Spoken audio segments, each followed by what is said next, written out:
I normally never get mail, like real mail, paper mail. But now that I'm ill, I do get cards. Look at this one. Isn't that wonderful? It says, warmly, how would you say that? Warm well wishes. Hopefully you'll be your old self soon. And it's got this emergency kit. Look at that.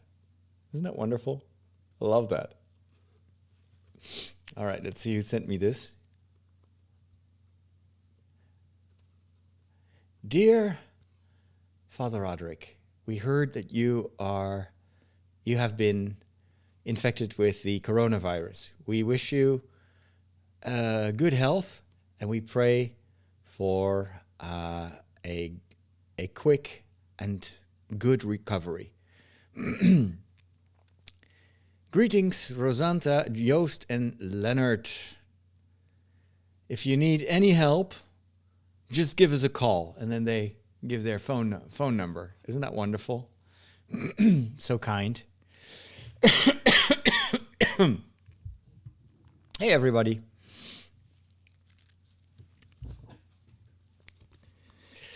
How am I today? I am a bit discombobulated. Yesterday I had a very bad day. Very tired. I was so exhausted I had to cancel Mass, which has never happened. As far as I can remember, but I was so sick. All right, envelope number 2. Oh, an envelope inside an envelope. To Father Roderick van Huggen. And then it says, oh, I see, this is sent to someone else, and that person has sent it to me.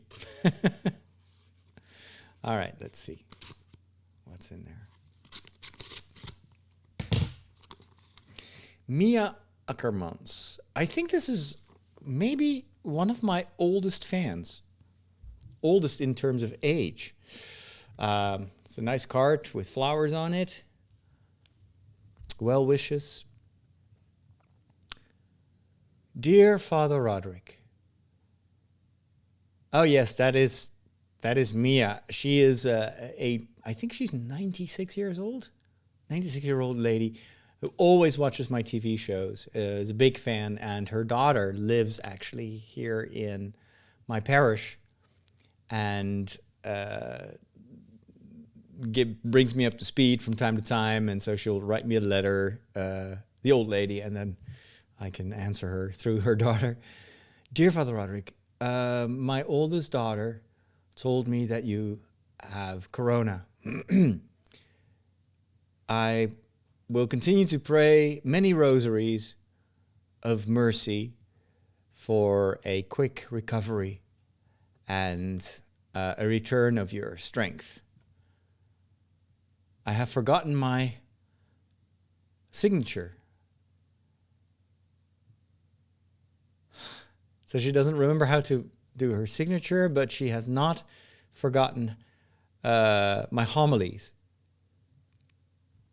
which really helped her to focus on heaven. That is so kind. Hey, Michiel. Hey, all. Don't tell me that I have to use the ban hammer. I don't like to ban people, but please behave. Alrighty. So I've got some more envelopes that I will open, and then I'm going to record my show. It may take a while, but that gives people some time to enter the chat. If you're watching this on Facebook, maybe you want to check out also youtube.com/Father Roderick. Make sure to subscribe to that channel, because that's usually where the discussion takes place. From time to time, I will look at Facebook, but it's difficult to watch both at the same time. Let me just go here. If you're watching this on, and see if I can moderate a little bit.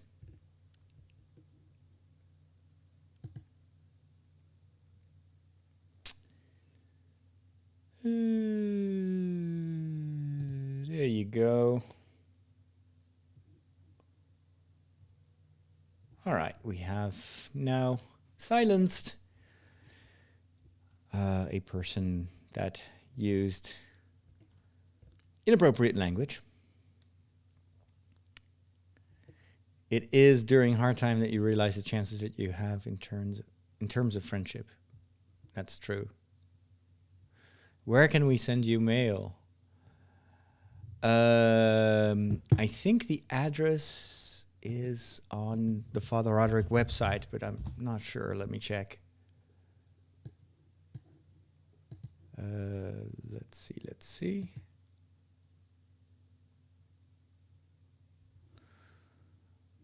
No. Contact. No, it doesn't have my address. But you can always send me a regular message. Maybe it's on the Tridio website. Although that may be the old address. Okay, now it's here.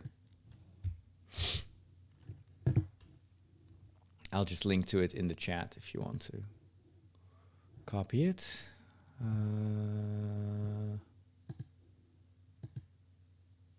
Wait, where is that chat window now? I got too many windows open. Oh, here we go. If you follow this link, it'll show you the address, the regular mail address.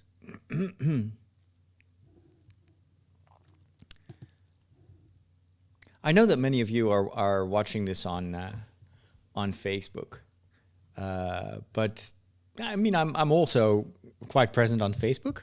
It's not as much as on YouTube when it comes to these live streams. All right, next letter. Nice brown envelope. A very weird. What is that? Is that a bird?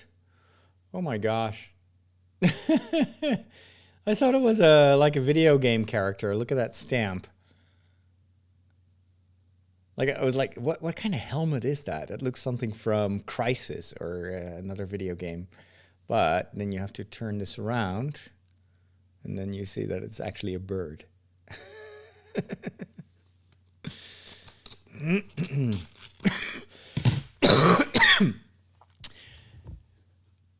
Yeah, only send me stuff if you're from the Netherlands or from Europe. Don't send me stuff when you're from other countries, because then I'll have to pay taxes and lots of administrative costs. This is a ladybug, or as we call it here in the Netherlands, a good Lord bug. Onze lieve heersbeestje.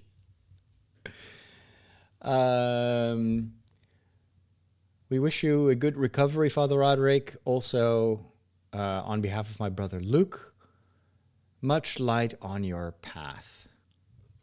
That is very kind.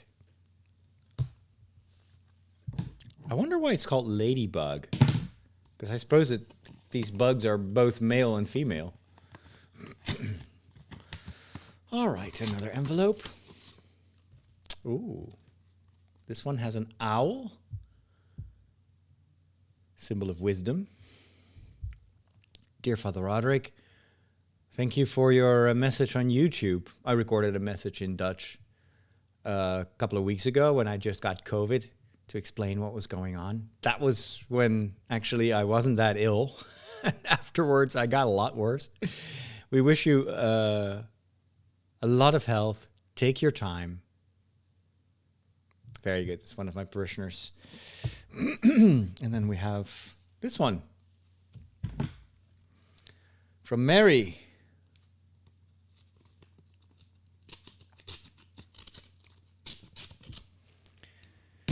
The taxes and import fees are very high. Too high. Depends on the value of the goods that people are sending. But it's an additional cost, so it costs me money to receive the stuff. The language was in the YouTube channel. All right, this is nice. This is from someone in the US.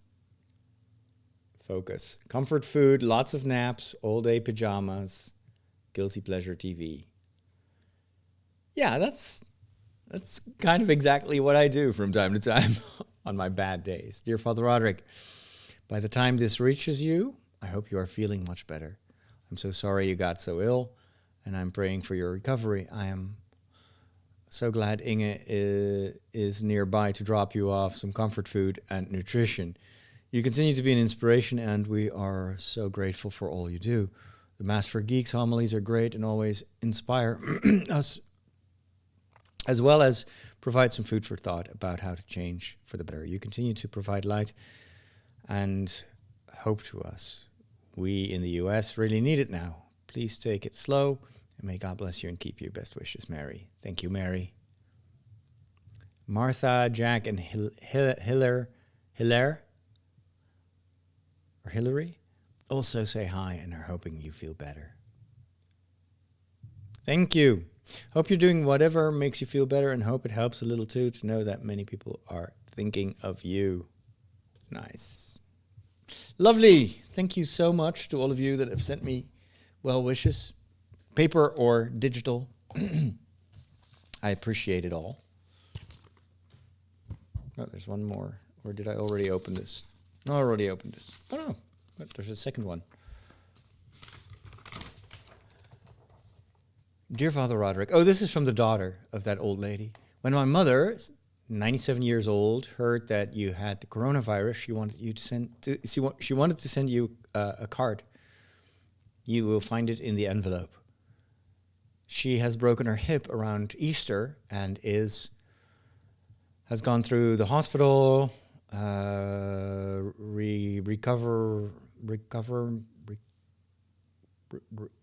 whatever that is. When you recover, she's now in a care center. She has lived alone for 50 years, but she's very happy with all the care that she receives. Writing takes her a lot of physical and mental effort, but she wanted to write you. Isn't that amazing? Someone 97 years old has gone through a lot of, difficult months, and then still really pushes herself to write me a card. That is so kind. I also wish you health myself.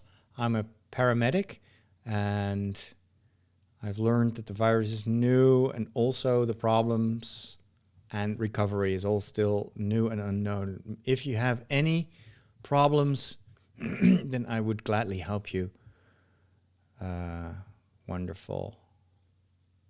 If you want to react to my mom, just app me, and I'll read it to her.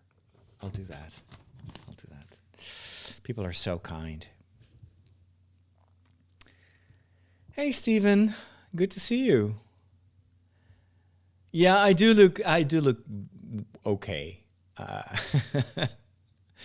It's also because it's now 3:30. So I usually am awake around this time. If you see me in the morning, I usually look like I've been hit by a truck. But we're getting there. I just have to be patient. Hello, Brittany. Be careful showing people's addresses on envelopes. Did I do that? I think I only showed my own address, which is out there anyway.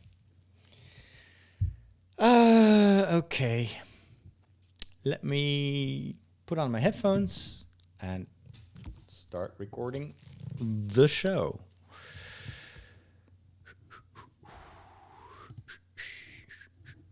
Let me take a quick look on Facebook because I don't want to ignore the people that are reacting there. Let's see. Steve is there. Hey, Steve. How is life? Lauren and Vasco from Peru in Hedwig. Ladybird, ladybug, short for our lady's bird or bug. Oh, I did not know that. How funny. You see, it's always a religious kind of connotation for these bugs. Okay, for some reason, Facebook is always so weird. Click to expand, and now I can see. It's always a religious kind of connotation. Okay. Eric is there. Alphonse, are you okay? Well, I'm recovering, but it takes a lot of time. Sonia says, you still sound quite rough. Don't do too much. I'll take it easy. I will try to take it easy. That's probably what I should say because I'm not very good at it.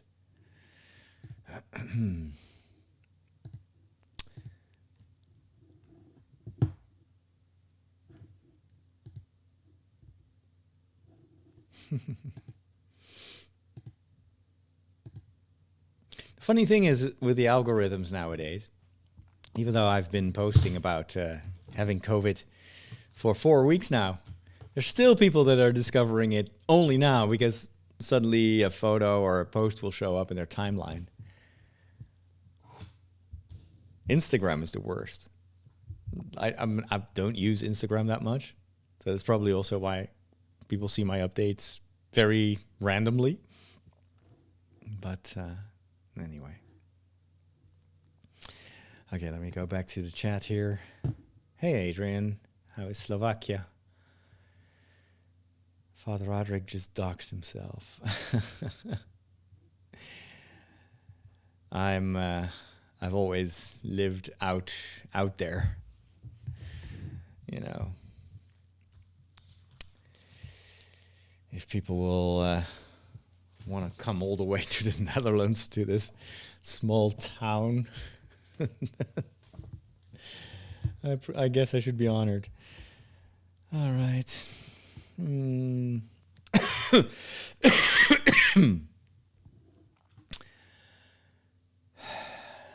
I hope I'm ready for season 2 of The Mandalorian. Definitely. It's ups and downs. Hey, Don Diavolo. Hope you're okay in Belgium because we're hearing scary stories. It seems that the situation in your country is a little bit worse than in our country, and it's pretty bad here too. Anyway, let's go record a show. I think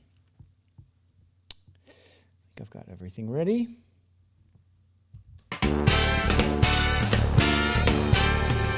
Well, hello there, and welcome back to another episode of my almost weekly show. My apologies, last week I was just too tired, still recovering from COVID-19, so couldn't manage to record this show. But it's Monday, that's the day that I'm recording this, so today I seem to have enough energy. This episode is brought to you in front of a live audience.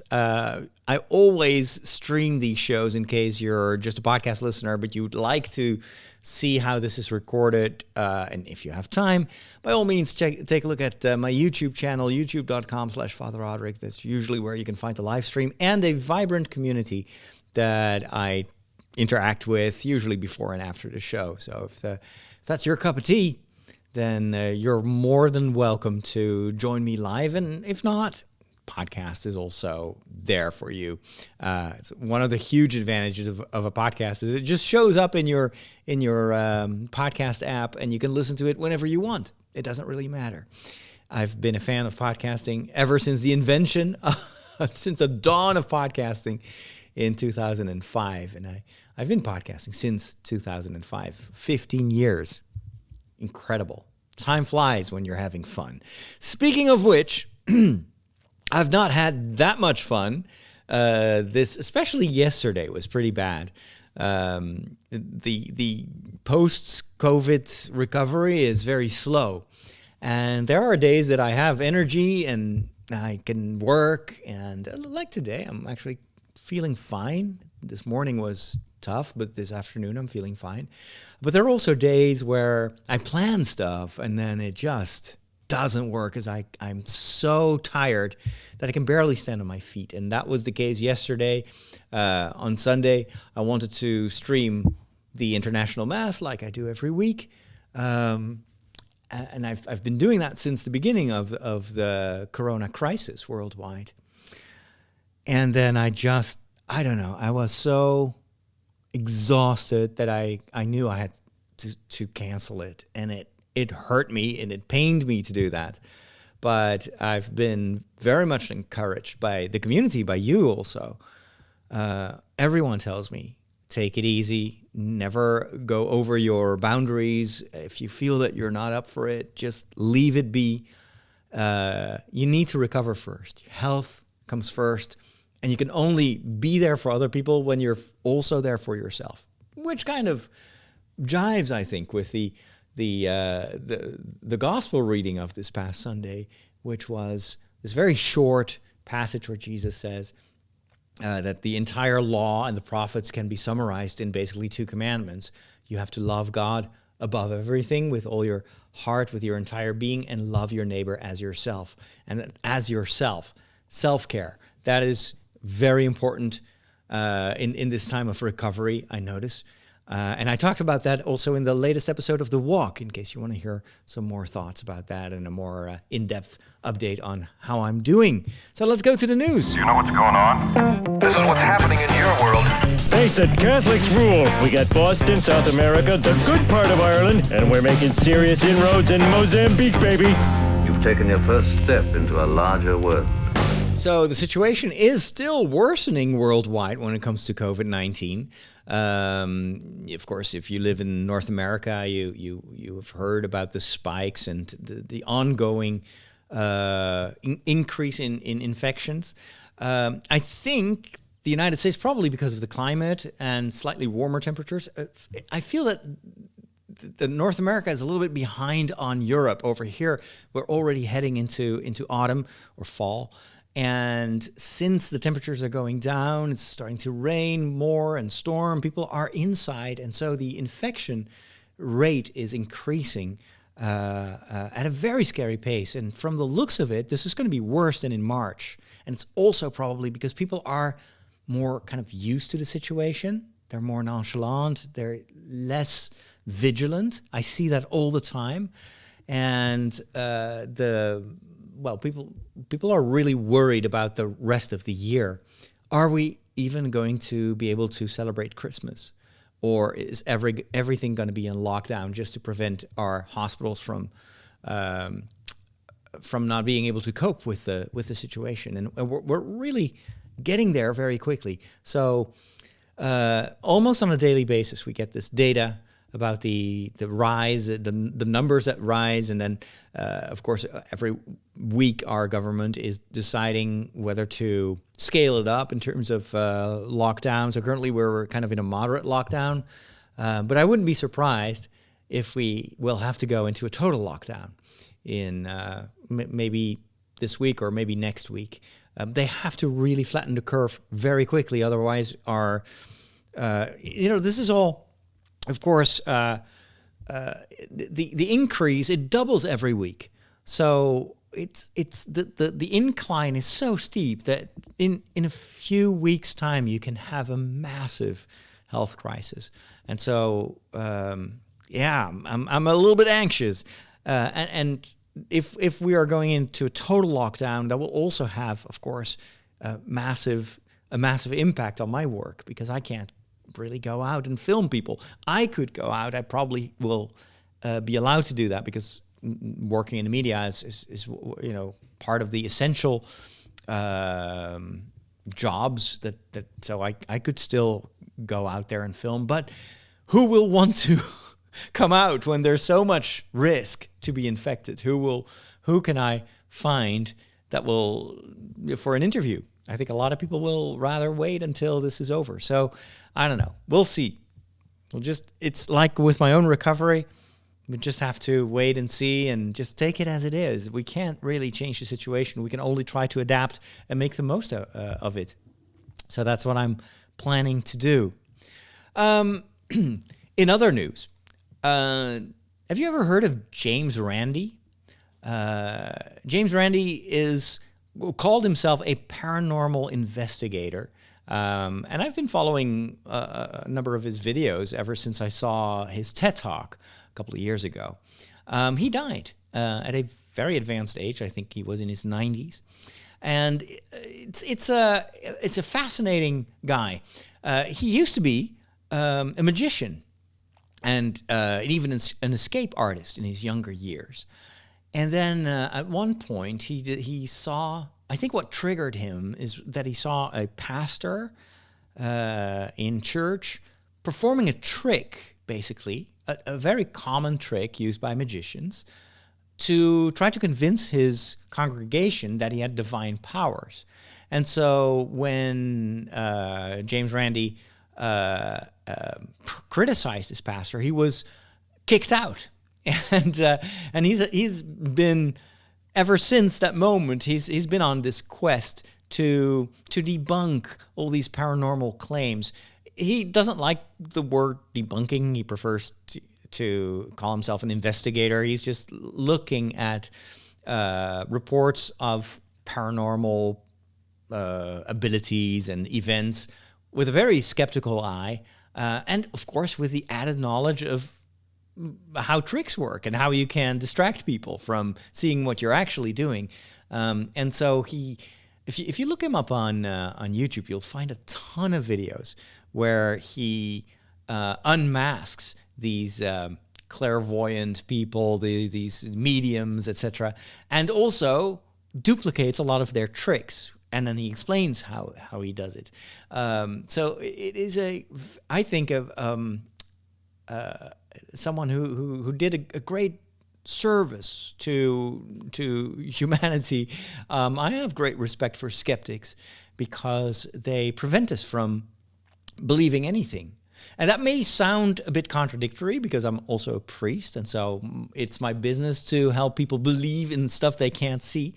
But I'm a Catholic priest. I'm a Catholic theologian. I'm a philosopher. And so I'm also all about science and all about proof and but there is a difference between credulence and faith. And so the Catholic faith is not about miracles. It's not about paranormal activities that we should believe in. Yes, there are a number of things in our life that we cannot explain, but it does not always mean that those events have a supernatural origin. But I always want to emphasize that it's important to know that faith is about a relationship. Faith is not belief in miracles. Faith is trusting Jesus, is trusting God. And God himself, of course, is unprovable because we're talking about the difference between physics and metaphysics. God is not a thing. It's not a being. God is not like the gods in ancient mythology, just like us, but with superpowers. God is not Superman. God is the being itself. He is what makes everything be. So God is not created. God is not on the same level as we are and the entirety of creation. And the moment you reduce God to a being, then it always goes wrong. And so it was interesting to see that in a number of videos, James Randi talks about his atheism. He says, I've never seen proof of the existence of God. And I don't think I'll ever get it. However, he's a very, very honest atheist. Actually, I would say he's more agnostic. The difference is an atheist will deny that there's a God, and agnostic will say, well, I don't know. I don't have an opinion. It could be, but there is no proof. So I cannot prove that God does not exist. I cannot prove that God does exist. And so, well, we'll see when we get there. I guess that James Randi may have answers now that he didn't get in this life. But I think that's the honest attitude. We cannot really, as a scientist, an astronomer, or a chemist, we can explain a lot of things. We can unravel how this universe works and its laws, but we can only speak about what we can measure. We can only speak about what we can empirically prove. But we cannot say anything definitively about something that goes beyond the realm of the physical. And so this the importance of metaphysics in philosophy is extremely important. The moment you forget about that fundamental difference between our created world and the Creator, God Himself, you always will bump into a wall when it comes to the discussion about God.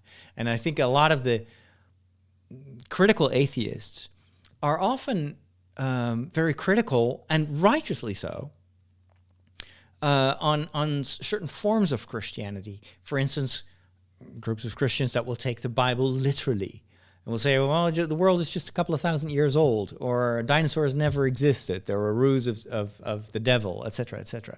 People that will completely ignore the fact that the Bible consists of many books that have been written over many, many centuries, different literary genres.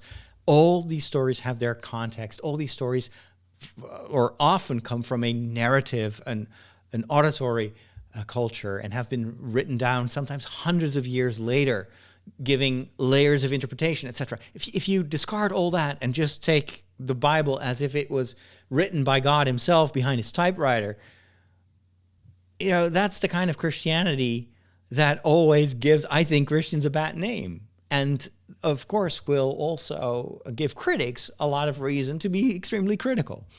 So, well, this is a long discussion, but the thing I want you to remember is that at least Catholic theology is never opposite of or opposed to science, opposed to philosophy, opposed to logic.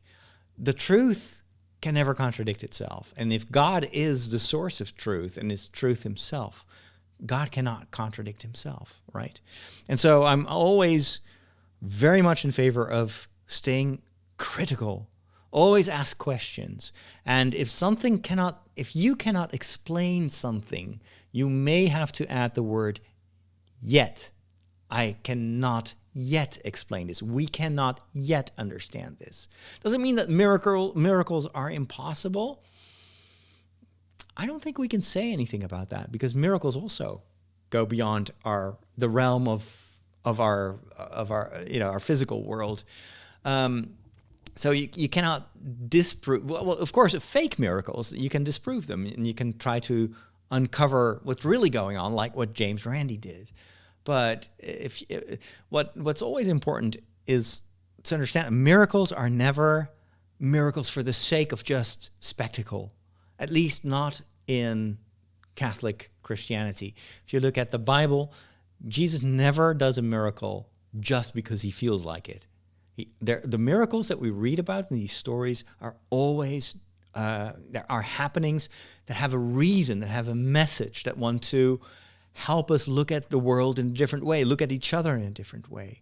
A lot of the healings that Jesus does are to incite people to have mercy on the sick, to show that He is not excluding the sick, but He embraces them and invites us to do the same, because Christianity is all about a relationship and trying to follow in the footsteps of Jesus. And it's not about spectacle is not about entertainment. When Jesus walked on water, it wasn't to be a YouTube star. He wanted to show that he is above death, that he can vanquish whatever makes us anxious and afraid, and that he is stronger than that and above it all. And if we hold on to him, we can be too. That is the context of a lot of these miracles. So check it out, James Randi on YouTube, if you're interested in that sort of stuff. It's fascinating. Time to talk a little bit about movies and TV shows. All the theatrical releases have been pushed to 2021, of course, because of COVID. So I think next year may be one of the best years for lovers of movies, as, of course, provided that we have a vaccine and that, we're rid of the coronavirus. But wow, there's so many movies waiting for us in 2021. How do you not like movies? They're predictable. Like, the guy gets the girl, and that kid sees dead people, and Darth Vader is Luke's father. Not liking movies is like not liking puppies. They're fine. I just get bored and never make it to the end. You need a movie education.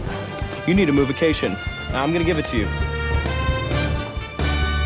All right, so one of the movies that has been postponed this past week, unfortunately, is Ghostbusters Afterlife, the long-awaited sequels to Ghostbusters 1 and 2.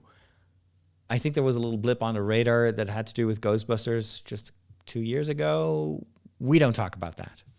That was probably just an illusion. But anyway, there's going to be this third Ghostbusters movie that I think is going to be awesome because it's got all the ingredients to, I think, honor the legacy of the Ghostbusters franchise. And gosh, I was looking forward to seeing it this year. But we'll have to wait until June 2021. The advantage of that new date is that it may premiere on the same date as the original first Ghostbusters movie. So that is kind of cool. Then, the only source for me for new movies, or at least new to me, is Netflix, Amazon Prime, and Disney Plus. And of course, the biggest thing that I'm looking forward to, just like all of you, is The Mandalorian Season 2. This upcoming Friday. Can't wait to see where they take the stories. I've been hearing so many good things about it. I saw an interview just the other day with Esposito, the guy who plays the Imperial dude with the Darksaber, and the little hints that he gives are making me even more excited and curious, because maybe he's not just a bad guy. Maybe there are a lot of layers to his character, which is, I think, something you can do very well in a television show compared to a TV, compared to a regular theatrical release where you have to just cut corners. It's one of the biggest frustrations of a lot of Star Wars fans with the last 3 Star Wars movies is that it just goes so quickly. They try to cram in so much in every movie, and a lot of it remains undeveloped. And I think one of the reasons that The Mandalorian is such a success is that it can take its time. It's not a very complicated story. It has a lot of depth, but the characters really get time to show their backstory, show their motivations, to change, all that. It's stuff you can't do in a regular movie, but you can take your time in a television show. And I think that they're going to do the same with the bad guys. They're not just going to be these evil, dark saber wielding super villains. I think there's going to be a lot of nuance to these bad characters, to these evil characters, these dark side characters. And that, I think, is going to elevate Star Wars to new levels of excellence. Anyway, that's coming up this upcoming weekend. And of course, if I have time and energy, I will record some new YouTube videos with commentary on the second season, just like I did for the first season. In case you've missed those, you can always go to youtube.com/Father Roderick and look at my Star Wars playlist, and you'll find I think I did a commentary on every episode of the first season of The Mandalorian. I did watch a movie that I skipped in theaters, maybe it was because it was already Corona time, or maybe I was just too busy. Terminator Dark Fate, another sequel in the Terminator franchise. You can't really call it a saga because they've been messing around so much with the timeline, and so many of these movies are contradicting each other. This apparently was supposed to be a sequel, more or less, to the second movie, ignoring all the events and possible timelines in the other movies. The third Terminator movie, the Terminator... what else? Genesis. Genesis was last year, right? Or 2 years ago. I actually really liked that one. But they have chosen to completely ignore that as if it never happened. And so I was looking forward to Terminator Dark Fate because they would bring back Schwarzenegger, this time for real, not just a CGI recreation of Schwarzenegger in his prime years. They would bring back the character of Sarah. And it seemed to be... I like the original idea that... what if Sarah Connors had really fixed the future? And so, because of the events in Terminator 2, this evil future where Skynet takes over everything and then sends back assassins to kill whoever menaces their future. All that future is now non-existent. So I was like, okay, so this is interesting. So now anything basically can happen. And gosh, with so much potential story-wise, they make such a boring, completely bland movie. Oh my gosh, this is definitely the worst Terminator movie I've seen. The worst in terms of missed opportunity. Who was looking at these scripts and said, we're going to greenlight this? This is just so generic. It's basically a very watered-down version of Terminator 2. So in the beginning of the movie, we see, and this is also in the trailer, so it's not a big spoiler, that Schwarzenegger's Terminator is sent back from a different future now, still killing the son of Sarah Connors.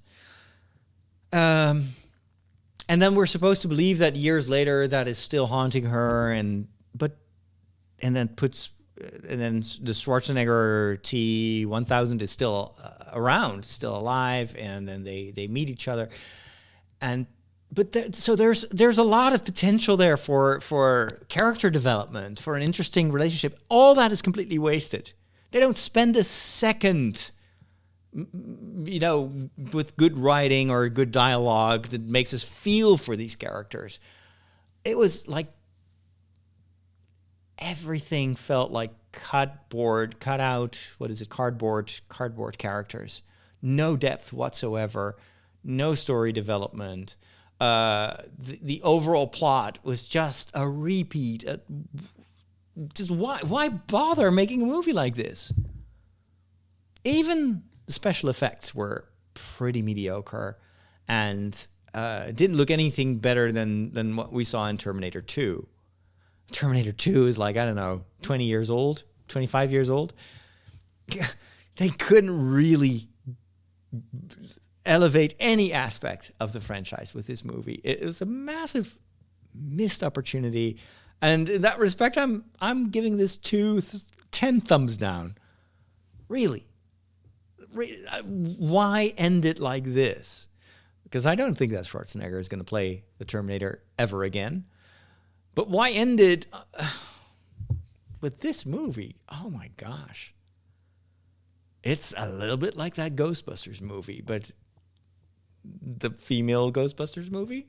Actually, I think that was better than this Terminator movie.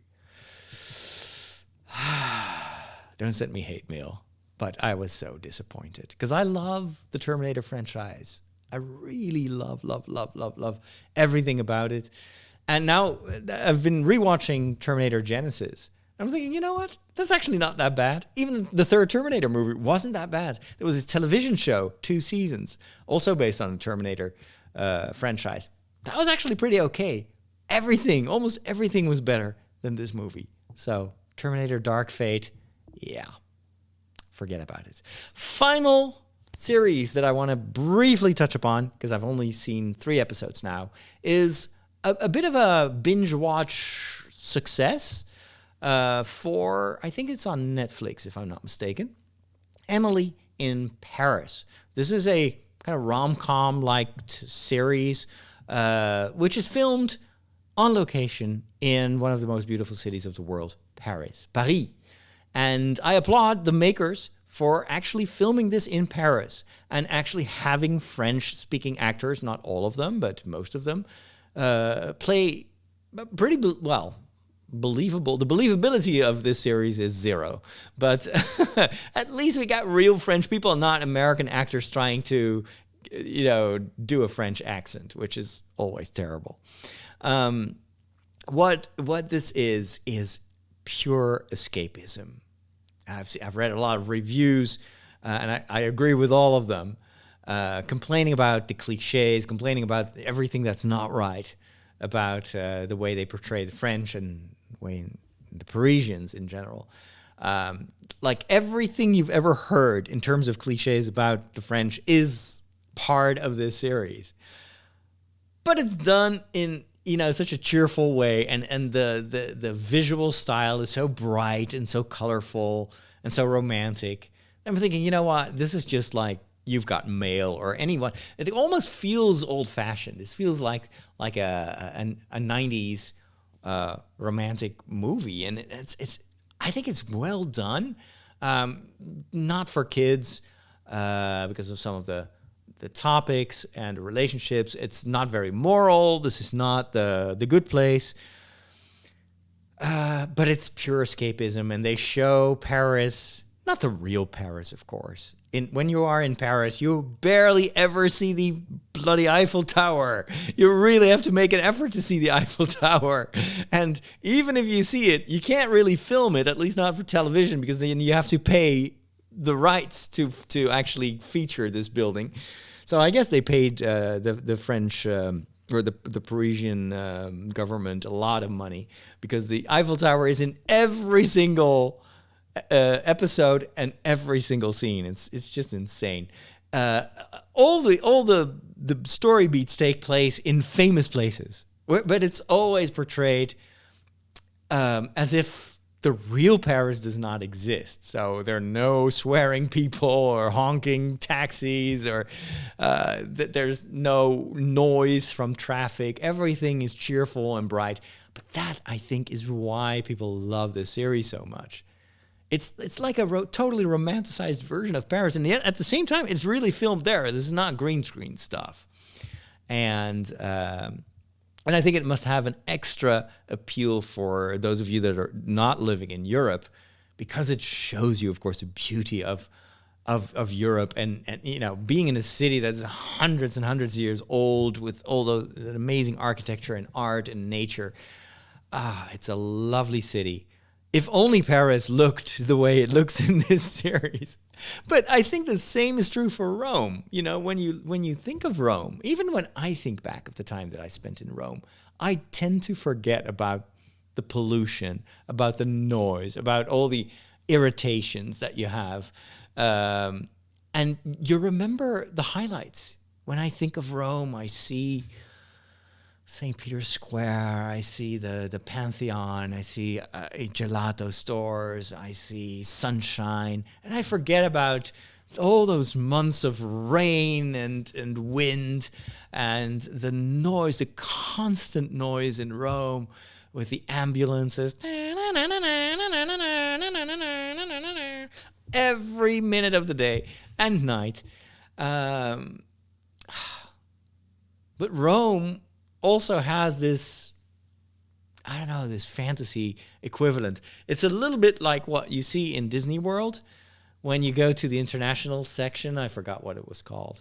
And they do like these postcard versions of various countries in Europe. And if you go to the Dutch Quarter, it's like everybody's walking around in wooden shoes, and you've got windmills and all this stuff. If you are in the Netherlands, you really have to look hard to find that cliche image of the Netherlands. It's there, of course. It's based on certain parts of my country, but my world doesn't look like that at all. And I think for the French and especially people from Paris, when they watch this series, it's like, oh my gosh, if only our city could look like that. But it doesn't.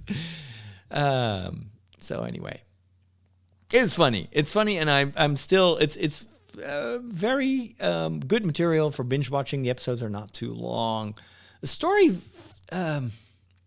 overall story, is a bit like it's about this young woman who is sent to Paris to do the social media for like a big company that manages all these fancy brands. And of course, the French are portrayed as being very hostile towards her. And of course, we don't care for Instagram and we are above that. And then she shows them, of course, that with her American charm, she's able to win the hearts of everyone and, of course, make the brands grow and grow and grow. Where would they be without the United States? So it's got a little bit of, an American cliche as well. Like the Americans will show this old-fashioned, lazy, slow Europe how it's done. And I'm thinking, well, I'm not sure if here in Europe we're currently watching the United States and immediately think, oh, that is our shining beacon of hope. This is our example. We should emulate what's happening right now in the United States and try to make our societies like theirs.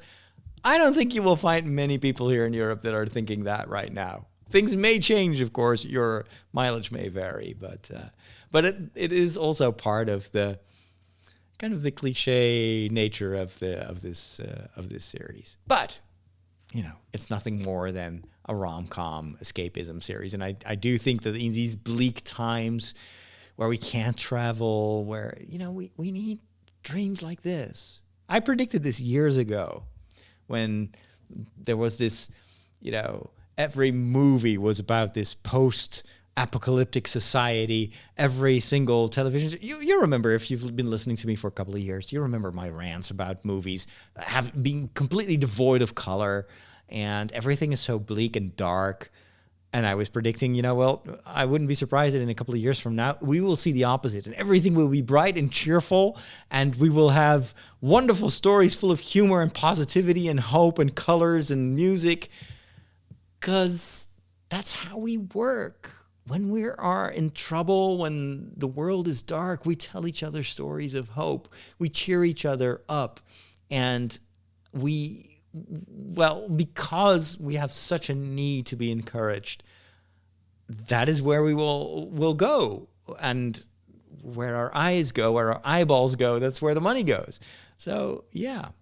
I think for me, the movie that exemplifies this, and it was kind of like the breaking point, was La La Land. When I saw La La Land, it's like, what? La La Land 2, speaking of almost a genre, La La Land shows you a romanticized version of L.A. It's filmed on location, but everything is so much brighter and more cheerful than the real LA.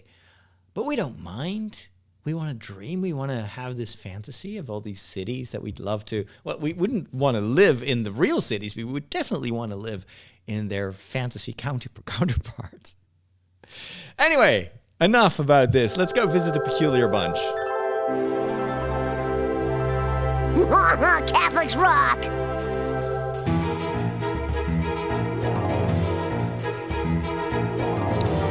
Here in the Peculiar Bunch, we're always happy to tell you everything you always wanted to know, but you are afraid to ask.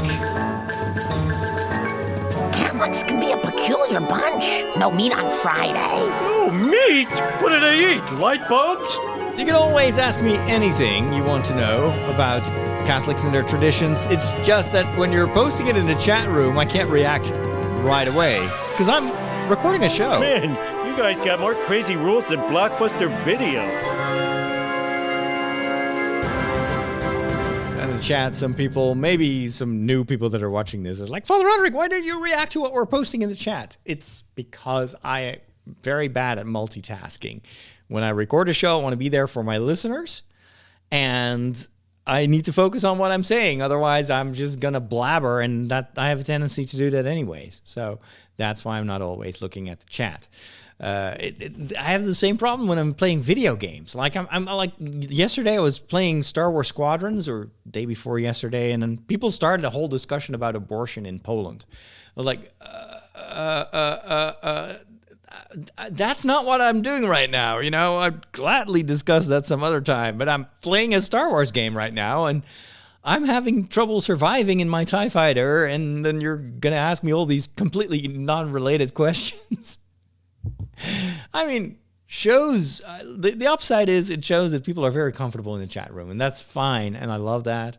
But there is a time and a place for things, and I can't be everything to everyone. So my apologies. I do want to be here for those of you that have some questions about what they read in the news the other day about Pope Francis and civil unions for homosexual partners. That was a big thing in the news. Maybe you missed it, but if you're kind of following a little bit what's happening in the Catholic Church, then you may have seen this and wondered, what's up with this? Wasn't the Catholic Church against homosexuality? Now, this is a topic that I've talked about many times in the past. I've been doing this show for 15 years, so obviously this is a topic that sometimes is back in the news, and then I talk about it.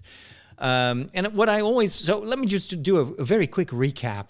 The Catholic Church has very dark pages in its history when it comes to how they've been treating other people, and people, especially different people from other faiths, other cultures, other colors, and maybe also other orientations. And the Catholic Church is trying to be as transparent as possible about her own dark side and dark history of intolerance, of violence, of robbing people from their freedom to be who they are, lack of respect and all of that.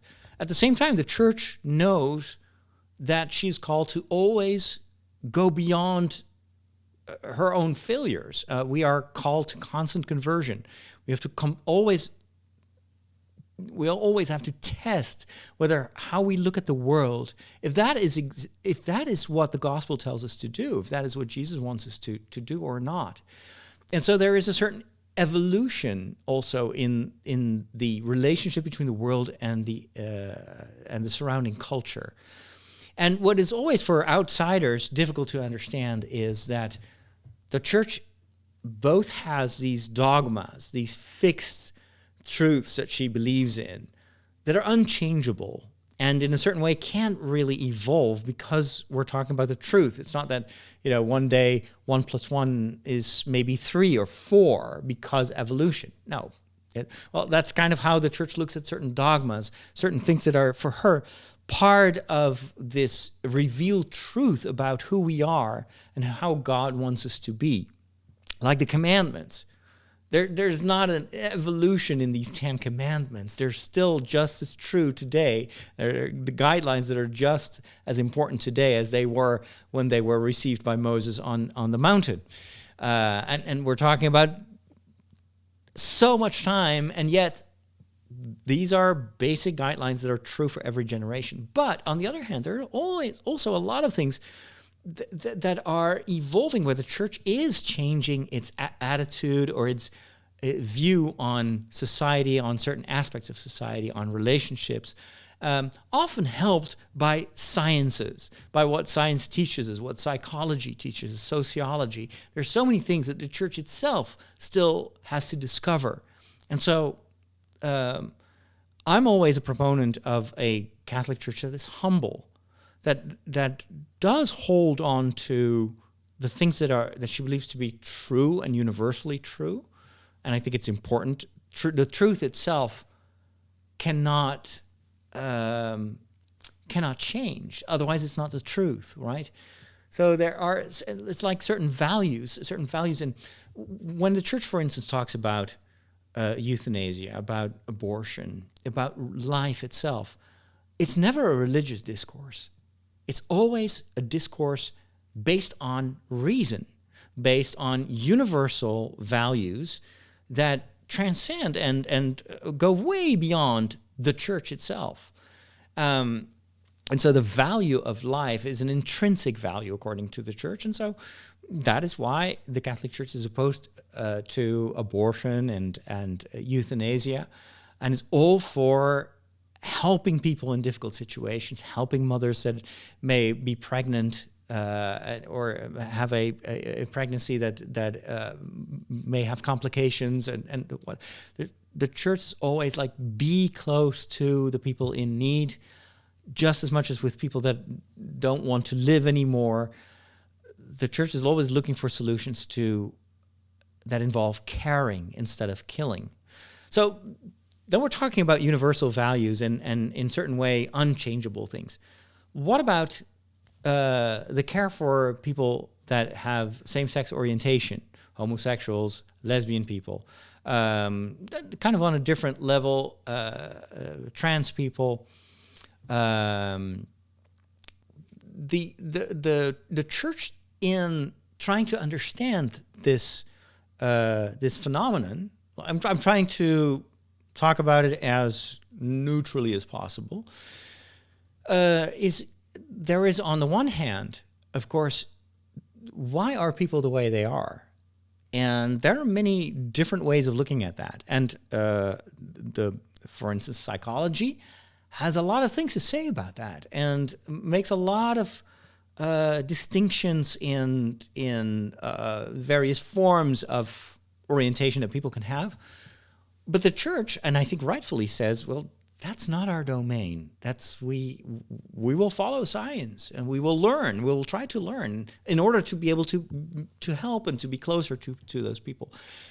But the church does have an opinion on two other levels. First of all, you can never hurt other people. You can never discriminate. No matter what people's situation in life is, they are always to be respected as children of God, as being if God loves everyone, even sinners. Who are we to not do the same? And so any form of unjust discrimination, even looking back at her own past, the church will reject that. And will say, no, these people are going through, and that's also an assessment. A lot of people that are not kind of part of the mainstream heterosexual culture will have a very difficult life sometimes. Will be kicked out, will be marginalized, will be discriminated against, will even have, in some countries, will have to fear for their lives. The church wants to be with these victims of that intolerance and discrimination, even though the church has not always been, and certain groups in the church still are not, don't have that attitude. The church always wants to care for people and help people. And so the church is very firm on not accepting discrimination of homosexual people, LGBTQ people. And quite on the contrary, they're supposed to be part of the family of God. They're children of God. They're supposed to be part of the church's family. The second element that the church has something to say about, or wants to say something about, is about relationships, and what the church believes is God's will in that. And when it comes to the sexual aspect of relationships, and it's just a part of certain relationships, the church will say and believes that is what God wants her to witness, is that sexual relationships are for married people, for a man and a woman open to life. It's a very simple principle. And in all other situations, we are called to live in chastity and to have, how would you say that? To have respect for each other's bodies, respect for our own bodies. Now that is the ideal. That is something that the church believes will help us to be happy. At the same time, we all know that the ideal is often difficult to reach and to realize. And so the church always will be merciful towards people that will not be able to implement that in their lives. And that aspect of mercy is especially important when it comes, to the accompaniment that the church wants to give. And especially in the past few years, of course, the church has shown to have major problems in her own ranks of people that are called to live a life in chastity, that have promised to live a chaste life, but are actually living a double life and are not able to realize that ideal, and sometimes do exactly the opposite of what they're called to do. And then in most cases, the church will be trying to help these people to come back and do the right thing. But also when people deliberately have violated the trust or the integrity of other people, for instance, in the abuse crisis, the church will also condemn, will also punish, but always with this ulterior motive to change the heart of the people that she punishes. Now, what happened this past week? A documentary came out in which Pope Francis is heard saying that he believes that someone who has same-sex orientation, is a homosexual or lesbian or LGBTQ, should never be robbed of a family, can never be kicked out. And then in the documentary, at least, immediately afterwards says, shouldn't there be, or I think there should be, some form of a civil union or civil recognition to protect people living together, same-sex couples, basically. This was a shock for a lot of journalists, news media, and also for Catholics and Christians that were a little bit, had trouble combining this with what the church preaches or teaches, and that is that even though people that are, let's say that marriage is between a man and a woman, and that all other relationships should be chaste. And so, but that you have to combine that with the opposition that the Catholic Church has had and held against homosexual marriage, where the church says, well, if you call it marriage, in our definition, marriage is always between a man and a woman.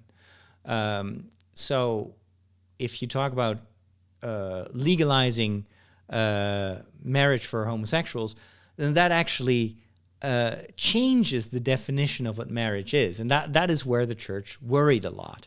Isn't this going to make marriage itself kind of relative?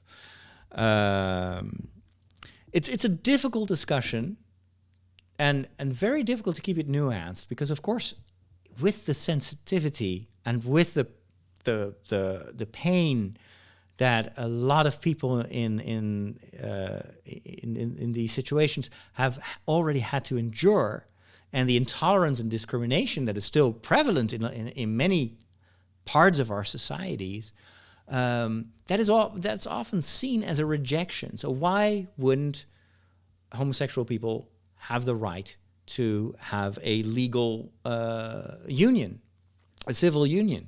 Why wouldn't the law protect these forms of relationships? I mean, if the church is against it because of religious reasons, then, but that's, society is not Catholic, so the church should meddle with these processes. Now, what makes this so complicated is that the documentary itself seemingly uses quotes from different interviews and kind of patches them together to suggest that Pope Francis has said more than he actually meant to say. Some of the quotes that are now creating a lot of confusion, or at least, well, maybe not confusion, but a lot of interest, is those quotes are from an interview that he did in 2019, and that were not aired at the time. Pope Francis has already said in the past when he was speaking to parents of children with same-sex attraction, that he thought it was terrible if parents would judge their children for that or would kick them out of the family. And he encouraged parents to always make room for their children, to create safety, to be who they are, and to come forward without fear of being rejected. And in that context, he has said almost the same as what he says in this interview: you cannot kick them out of the family. They're part of your family, and you, especially as parents, you have to listen to your child and be close to your child and support and accept your child, accept your children for what they are. And I think I'm totally 100% behind that. And then in another, when he was still Archbishop in Argentina, he has voiced several times that maybe as an alternative, and he presented this as an alternative for the recognition of homosexual marriage, which he was opposed to because of the confusion that it would create about the definition of marriage, that maybe a civil acknowledgement of other relationships, same-sex relationships, would be a good way to make sure these people are protected. And that when people choose a relationship like that, they still have certain rights connected to it. However, it would be civil union, and you wouldn't call it marriage. That is kind of what they inserted in this documentary, following the remarks on the family. And that made it a little bit complicated in the sense that it suggests that when Pope Francis is talking about family and about the recognition of civil unions, he's actually talking about same-sex marriage. And that those families, so it implies that he's also talking about, for instance, homosexual couples that have adopted children. That should be also, we should accept these civil unions, and we should also grant people the right to have these families. Well, but that would oppose multiple times that Pope Francis has said, well, the child has a right too to have a mother and a father, and so I think that Pope Francis is not in favor of homosexual couples adopting children, because he's looking also at it from the point of view of the development of children. Now, all of that, of course, is has way more nuance than you will read in the news, and even in these few minutes that I'm talking about it here on the show. And I'm trying to be as nuanced as possible, but I still know that this is going to rub people the wrong way, and they were like, but this and that, why didn't you specify this? But always ask yourself, so why is this rubbing me the wrong way? Why do I get so emotional about this? Because that is, I think, way more important to answer than, where's the church heading? And is this a change of doctrine or anything? I don't think it is, personally. I don't think that Pope Francis has said anything that he wouldn't be able to justify theologically and morally. And if you look at the broader context of how everything that Pope Francis has said about marriage, about children, about same-sex couples, the way also, if you look at how he has treated people from the LGBT community, inviting them over, spending sometimes hours talking to them, including transgender people. And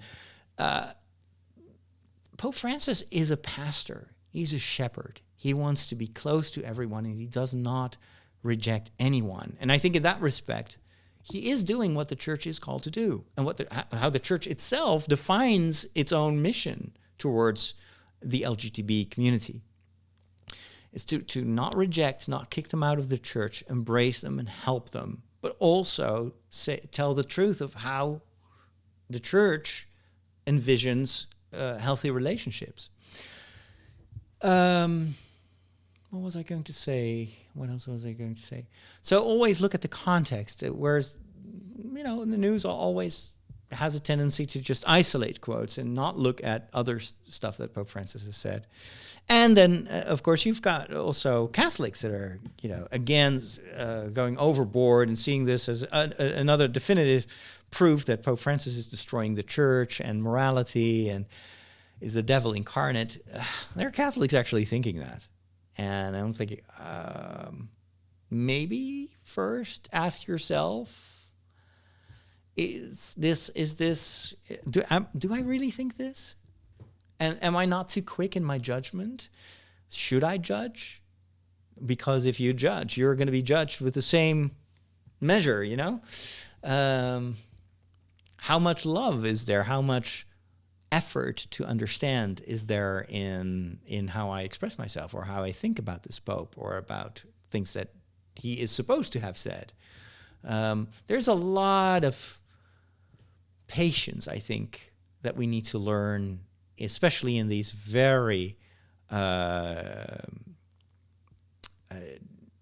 times where we're always thinking in terms of politics, where everything becomes politicized, even things that are not supposed to be, like church and theology. But the only true medicine to polarization and intolerance and hatred is to have a patient and merciful heart. This is nothing new. St. Paul, the apostle, tells us to adopt that attitude, to not judge, to not condemn, to love first, to forgive, to try to understand, to listen. It's in the gospel. It's in the New Testament. So why do so many people have so much trouble putting that into practice? Those are the real questions that we should ask. And only if we have, I think, a humble, patient, pastoral heart, only then can we truly care for people that may be different from what we are, or that have a different outlook on the world, on relationships than we have. You cannot change the ones you judge. That's very important to remember. And that's true for the LGBT community. It's true for the Pope. It's true for the church. Always ask yourself, so why do I judge? Why do I feel all these emotions? What is truly going on there? Am I afraid? Do I truly care for the other person? Have I had enough patience? Did I really listen? Did I really make room for the other? Am I opposed to anything that changes because I'm afraid that everything will crumble? What does that say about my faith in the church, in the guidance of the Holy Spirit, etc., etc., etc.? Many questions. There's so much more that I could say about this, but I'm not going to because I need to wrap up this show. And I'm going to do that by telling you what is going to be left over for my other show, my other weekly show that I record for my patrons. Of course, I had a much longer list of talking points, but I want to do a book review. A book, Un-F Yourself. Can't really say the entire title here, but it's a really good book, so I'll give you a short review on Father Roderick to the max. Also, of course, dive into my own kitchen and teach you how to make Dutch crepes. We'll talk a little bit about what I've learned on the internet. And I want to talk about chocolate and Hershey chocolate, and why to people that didn't grow up with Hershey chocolate tastes like vomit. And I'm not kidding you. I tried it out. There is actually a scientific reason for that. You'll hear more about it on Father Roderick to the max. And we'll talk about dancing in the church and whether that is allowed or not. So, that and much more for those of you that are supporting me on patreon.com/Father Roderick. If you want to get access to that episode every week, Father Roderick to the max, then by all means, take a look, become part of the community, get access to the Discord server, and let's make great shows together. And I can't do that without your help. Patreon.com/Father Roderick. Thanks for listening. Sorry if I offended you with this last topic by things that I didn't explain very well. these are difficult topics, especially if you're kind of talking off the cuff. I'm doing my best. Hopefully you'll also have compassion, and we can always continue the discussion on the Discord server. Thanks for listening. Have a great day. Talk to you soon.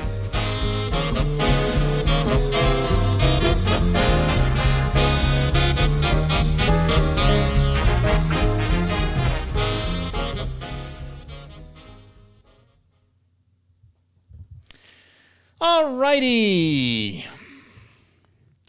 Okay, my apologies if the discussion sometimes gets out of hand. Kind of know that when you're talking about hot button issues, but I don't have a moderator right now for the YouTube streams. I've got to do that myself. The best way to, if you're worried about the discussion, is to just not be triggered by it.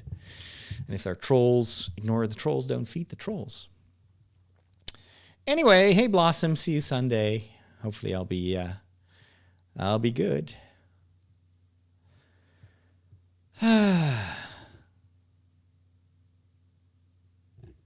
Wow, that's a long discussion there.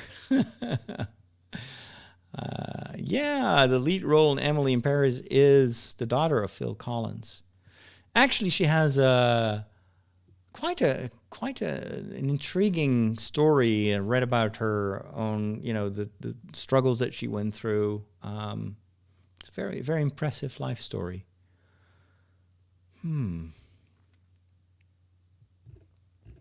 Anywho,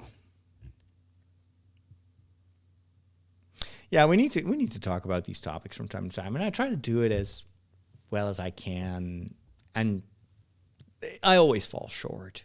But at least I'm trying to kind of have a conversation and just kind of speak my mind and try to be as nuanced as possible. But I also know that I'm maybe not the best person to talk about these topics. But if we can't talk, if you never dare to say anything about it because you're afraid that you're not going to say it well enough, you can't really talk about anything anymore. I'm new to the stream. When do you guys start streaming? I stream whenever I have time to record a podcast. So it depends. It really varies. I'm still recovering from COVID, so I have these ups and downs in energy. And you can tell that my cheeks are completely red now. That is the fatigue kicking in. So that's the, like doing a show like this will probably take me a day to recover from. That's unfortunately the situation right now. I don't feel it now because I'm still in the flow and I have my adrenaline. But I will definitely feel it tomorrow, I'm afraid. What is my favorite movie? Star Wars. All right. Yeah, we'll look at moderators. Usually, it's okay. It's fine. I kind of want to just trust my audience. And even if there are sometimes people in the audience that feel the need to say offensive things, well, it's not hurting me. And hopefully it's only hurting you if you really take offense, but that's a choice, right? I only stream on YouTube and on Facebook because those are the only two options that I have here in my Streamlabs OBS software. So I'm going to take some rest now. Actually, I'm going to just drink a glass of water and then I'm going to record my Patreon show. But because that's Patreon only, I'll do that. Not here on YouTube. I have a matter that I think you can help me with. Well, if you're part of the Discord server, don't hesitate to send me a note. But I'm going to wrap things up here on YouTube because lack of energy. Thanks for being here. Hope to see you some other